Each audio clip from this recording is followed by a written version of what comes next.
اسی دن زرنش اپنی خالہ اور چھوٹی بہن الشبہ کے ساتھ میکے پہنچی۔ دروازہ کھلا تو ابراہیم نے اپنی بیٹی کو دیکھا۔ خوشی سے اس کی آنکھوں میں آنسو آ گئے۔ ابراہیم نے زرنش کو گلے لگا لیا اور دونوں گالوں پر بوسہ دیا۔ میری بیٹی، میری آنکھوں کی ٹھنڈک۔ زرنش نے عقیدت سے باپ کے ہاتھ چوم لیے۔ میرے پیارے ابو۔ شام کو ابراہیم اور عالیہ اپنے تینوں بیٹیوں کے ساتھ ڈرائنگ روم میں بیٹھے تھے۔ میز پر چائے کے کپ رکھے ہوئے تھے۔ سب ہنس ہنس کر باتیں کر رہے تھے، مگر درمیان میں کہیں نہ کہیں زرنش کی آنکھوں میں ہلکی نمی جھلک رہی تھی۔ شہر کے ایک کونے میں ڈھابے پر احتشام اپنی عادت کے مطابق چائے کے کپ کے سامنے بیٹھا تھا، مگر آج اس کے چہرے پر بیزاری اور چڑچڑا پن تھا۔ اظہر نے ہنستے ہوئے اس کے سامنے ہاتھ ہلایا۔ کیا ہوا ہیرو، کس سوچ میں گم ہو؟ احتشام نے بیزاری سے کہا۔ کچھ نہیں۔ اتنے میں سیل فون بجا۔ اسکرین پر زرنش کا نام چمک رہا تھا۔ احتشام نے فون ریسیو کیا۔ زرنش نے دھیمی آواز میں کہا، ہیلو، کہاں پر ہو؟ احتشام بیزاریت سے بولا، دوستوں کے ساتھ باہر بیٹھا ہوں۔ زرنش بولی، جلدی سے امی کے گھر آ جاؤ۔ احتشام نے حیرت سے پوچھا، کیوں؟ زرنش نے جواب دیا، یہ رسم ہے، شادی کے اگلے دن دولہا دلہن میکے جاتے ہیں۔ احتشام جھنجھلا گیا، میں نہیں آ رہا۔ زرنش نے التجا کی، ایسا مت کہو پلیز، میری بہت انسلٹ ہو جائے گی، انابیہ کے شوہر بھی آیا ہے۔ احتشام نے چڑھ کر کہا، یہ اچھا ہے یار، ایک تو زبردستی کی شادی، اوپر سے بیوی کے نخرے بھی اٹھاؤ۔ زرنش نے پیار سے کہا، کار میں آنا، بائک پر نہیں۔ احتشام نے طنزیہ انداز میں کہا، ٹھیک ہے ملکہ عالیہ، اور کوئی حکم؟ زرنش نے جواب دیا، نہیں، بس جلدی آ جاؤ۔ فون بند ہوا تو مظہر نے حیرت سے پوچھا، اوئے، تو بڑا چھپا رستم نکلا، شادی کر لی اور دوستوں کو بلایا بھی نہیں۔ احتشام جل کر بولا، اچانک ہو گئی۔ اظہر ہنس پڑا، یار کاش میری بھی ایسی اچانک شادی ہو جائے۔ احتشام غصے سے اٹھا۔ اظہر بولا، ابے کہاں جا رہا ہے؟ احتشام نے جل کر کہا، جہنم میں، چلو گے ساتھ؟ مظہر نے کہا، ابے کم از کم چائے تو پی لے۔ دونوں دوست کہکا لگانے لگے۔ احتشام نے گھر آ کر باپ افتخار سے کہا، ابو گاڑی کی چابی چاہیے۔ افتخار نے کہا، کمرے میں رکھی ہے، لے لو۔ زبیدہ بیچ میں بول پڑی، اپنی لاڈلی بیوی کو بائک پر بھی لا سکتے ہو، ابھی تمہارے ابا نے ٹینکی فل کروائی ہے۔ افتخار نے بیوی کے سامنے ہاتھ جوڑتے ہوئے کہا، زبیدہ خدا کے واسطے چپ ہو جاؤ، کیا اچھا لگے گا کہ نئی نویلی دلہن بائک پر بیٹھ کر آئے گی؟ زبیدہ نے تھیکے لہجے میں منہ موڑ لیا۔ احتشام سسرال پہنچا۔ زرنش نے گیٹ کھولا۔ احتشام اندر داخل ہوا۔ زرنش نے کہا، احتشام پلیز بٹن بند کرو اور شرٹ اندر ڈالو۔ احتشام بیزاریت سے اس کی بات مانتا ہے اور دونوں اندر چلے جاتے ہیں۔ ابراہیم کے ڈائننگ روم میں سب بیٹھے کھانا کھا رہے تھے۔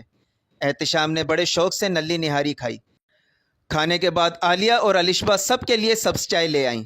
سب نے مل بیٹھ کر چائے پی۔ پھر احتشام نے اکتاہٹ بھرے لہجے میں کہا، چلیں زرنش۔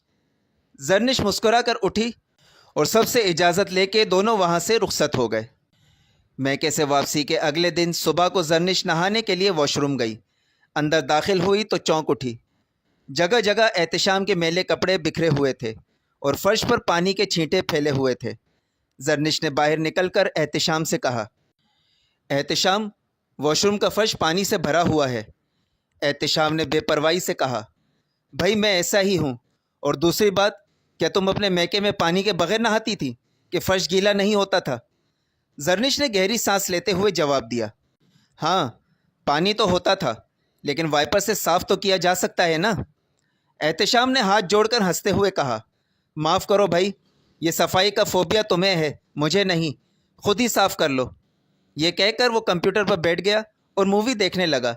زرنش اس کی ڈٹائی دیکھ کر اندر ہی اندر گھٹ رہی تھی، مگر کچھ بول نہ سکی۔ دوپہر کے 12 بج رہے تھے۔ افتخار صحن میں صوفے پر بیٹھے اخبار پڑھ رہے تھے۔ احتشام وہاں سے گزرا تو انہوں نے آواز دی، احتشام ذرا ادھر آؤ۔ احتشام رک کر بولا، جی ابو۔ افتخار نے جیب سے 10,000 روپے نکال کر اس کے ہاتھ میں دیتے ہوئے کہا، یہ لو، زرنش کو کسی اچھے سے ریسٹورنٹ میں کھانا کھلا کے لے آؤ۔ احتشام نے چونک کر کہا، ابا یہ کس لیے؟ چھوڑیں نا، کیا ضرورت ہے اس کی؟ افتخار نے مسکرا کر کہا، ارے بیٹا رکھو،